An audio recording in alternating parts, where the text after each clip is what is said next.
ഇന്ന് നമുക്ക് മാങ്ങ കൊണ്ട് ഒരു പായസം ഉണ്ടാക്കാം. ഞാനിവിടെ 5 മാങ്ങയെടുത്ത് ജ്യൂസ് ഉണ്ടാക്കി മാറ്റിവെച്ചു. പിന്നെ 1/4 ഗ്ലാസ് അരിയെടുത്ത് വേവിച്ചെടുത്തു. അതിലേക്ക് 1 കപ്പ് പഞ്ചസാര ഇട്ടെടുത്തു. വെന്ത അരിയിലേക്ക് പഞ്ചസാര നല്ലതുപോലെ പിടിക്കണം. പഞ്ചസാര നല്ലതുപോലെ പിടിച്ചു കഴിഞ്ഞാൽ അതിലേക്ക് 1 ഗ്ലാസ് പാലൊഴിച്ചു കൊടുക്കാം.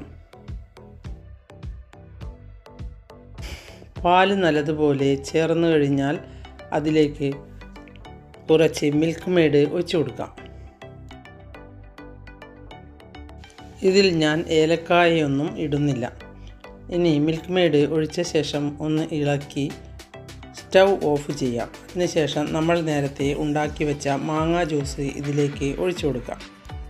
മാങ്ങാ ജ്യൂസ് ഒഴിച്ചു കഴിഞ്ഞാൽ തിളയ്ക്കേണ്ടതില്ല. ഇനി ഇതിലേക്ക് അണ്ടിപ്പരിപ്പും മുന്തിരിങ്ങയും വറുത്ത് ഇട്ട് കൊടുക്കാം.